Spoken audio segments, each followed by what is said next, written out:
Shawnee 1150 WIMA. Our roundtable segment continues. My name's Todd Walker. Mike Miller is here. Doug Jenkins is here as we now make our sage and salient picks. I think last week each of us lost once, so I think we're even. I think that's how it's worked out so far. We're going to go back and document that sometime when we care enough to do it. So now, more picks, and there will be fallout from last week's picks. And Miller's complete dumb luck, blind squirrel pick from last week. Even though everything I said about that it came true. Exactly it came true. to pass. I'm sorry, were you speaking? Here we go with this week. Let's do our broadcast game, Columbus Grove at Allen East. Tough to make a pick. We kind of touched on this earlier. I'm going to go with the home team. I'm going to go with Allen East, although I got to admit I'm not sure which team shows up tonight better than last week to make that move. As we talked about, a tough situation here to really make a pick, so I'll take the home team. You know, if you look, I'm going to disagree with you, Mr. Walker, for not the first time, obviously. Apparently. I just think the offensive numbers for Allen East against Bath They were poor. They were really poor. They were unable to capitalize on anything. Earlier we were talking about those 3 fumbles they had gifted to them. I think Columbus Grove is a better team than Allen East, and I'm not sure what's going on over there at AE, but they're going to lose their home opener. Well, it's a valid pick, I think. Doug, how do you see it? I think they're pretty evenly matched up. We're going to learn a lot about both teams tonight. But I said earlier in the broadcast, Allen East. Then Mike came in with all the fumble recoveries, the offense not working, and everything like that. And I thought, should I go back? But no, I'm sticking with my choice. All right. I'm taking the Stangs. I was going to say, if you start being influenced by Miller, no, poppycock, we're going to have a problem. The end is near. All right, I'm doing that game. Doug, you're doing OG Shawnee. Let's pick that one. I'm going to, again, go with the home team. I think Shawnee is a very good team that just got outmanned last week, but I think they learned some lessons. And I think Rosenbauer's going to be a week better. I certainly have a lot of respect for OG. I think this will be a tight game, but I like Shawnee. They got a lot of playmakers, and I think that's going to pay dividends for them all season. In fact, in particular tonight, I'm going to take the Indians. I thought you said you were taking the home team.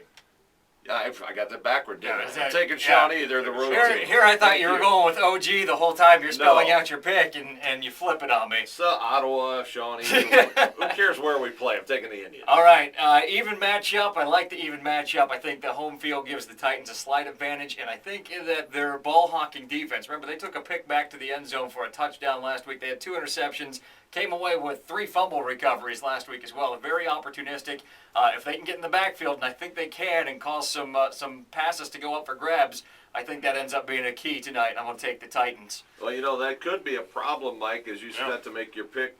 Shawnee did have quarterback issues last week. They played the younger Rosenbauer kid and now I'm drawing a blank on the kid's name, and the DB that also played quarterback. Right. And you can't have that, I think. They got to settle on one or the other, but who knows how they'll play it tonight. Well, there's no question. That's where I'm going to go. I'm going to go with the home team, the Ottawa Glandorf Titans, in a low-scoring game, that they're going to win a close game simply because of the question marks with Shawnee at quarterback.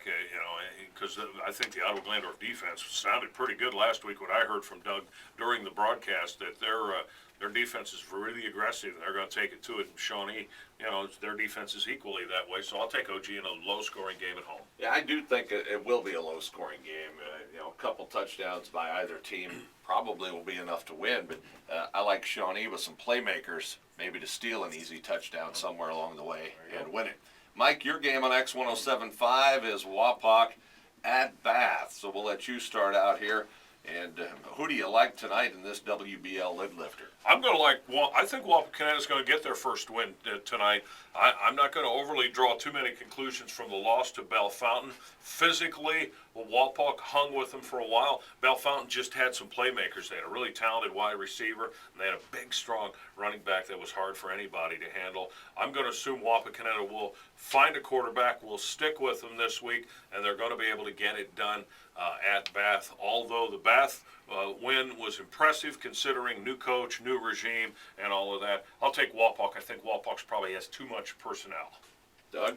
I like what you're saying. I'm going the opposite way. Usually I just go with the philosophy. What did Miller say? I'll do the opposite and see how it pans There you out. No, actually I do think they're very two evenly matched teams. I like what Bath did last week, though. I think that it's a much improved team over last year. I look for them to win in about a one-possession ball game. I think Bath discovered a pretty dynamic passing hookup last week, and I just think that when I look at these teams, the only dynamic aspect I see is that for Bath, and with that, I'll take them.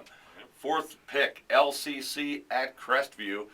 This is the Northwest Conference opener for the T-Birds. Crestview, I believe, was winless last year.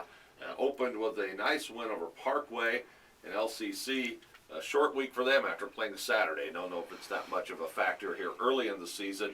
And I think this is going to be closer than some people think, but I'm going to take the T-Birds. I guess the only thing that could hold them back is maybe some St. John's hangover or, the short week, but I'll still take the Birds. Yeah, since there's no point spread involved, I'll just go ahead and go with the T-Birds. I agree. T-Birds all the way in this game, Todd.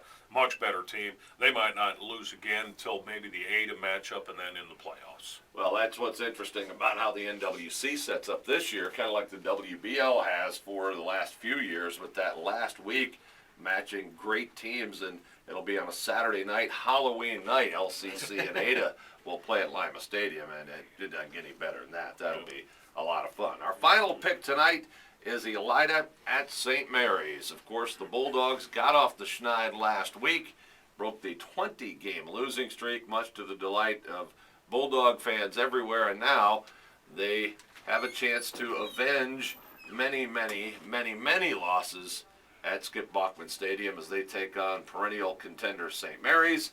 And as it was last week, I am going to pick against Elida, not because I have any animus at all toward them. I just pick who I think is going to win.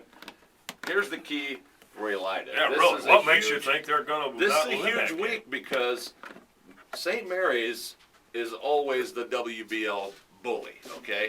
Well, historically, if you go down there with their 100 guys on the roster and their grinded up attack, and you go down there and knock heads with them and come out of there with a win in St. Mary's, that is a win of a different color than last week's home shootout, turnover-filled scoring fest. against no respect, Liberty Benton. I didn't say that. I did. You didn't respect him. You picked Elida. I'm going to take St. Mary's, and if Elida wins, I will be on the bandwagon. What did the St. Mary's inability to score last week, does that cloud your judgment at all? No, it just New coach. Week 1 to week 2 should see a lot of improvement. Talent from last year's team doesn't cloud your judgment at all. Well, it's a factor. I just think that St. Mary's is always the most physical team in the WBL with their waves of people and the way they play you. If Elida can adjust to that type of play and that atmosphere at Skip Bachman Stadium, then I'm sold. Right now, I'm picking the Rough Riders. I'm going to have to follow Todd's lead. I will also pick the Rough Riders, although if Elida wins, I'm firmly on the bandwagon as well and look like a jerk for saying I think 2 or 3 wins last week. Potentially there's more out there for them, but boy, a win at Skip Bach, that's a tall order. We'll find out a lot of what this Elida team's made out of. I don't think it is that tall of an order this year. I mean, St. Mary's managed all of 114 total yards. Oh, so now you're last week. disrespecting the Riders? I am, and this year's team, based on their opening performance, their prior history is undeniable, has nothing to do with tonight and the fact that they couldn't move the ball across the street against Sydney and Elida's proved they have a pretty dynamic attack. I think it's Elida, almost a no-brainer. All right, tonight. Now, last week I said I might eat my hat if Elida won. They did win, and luckily we couldn't find a hat. I got you. So we have this Elida football helmet cake. I'll pass it to you. This My is wife awesome. decorated last night. Now, let me tell you something. You guys know, as longtime followers of Lima area football, it would be awesome if we can get Elida back on the football map. And I know Coach Jim Daly would have a lot more bounce in his step next door when I see him working out at the YW. We're out of time for this segment. We'll take a break and be back with more. We'll look at other matchups. We'll take a bite. We'll take a bite. The Web Insurance Countdown to Kickoff. still rolling on 1150 WIMA.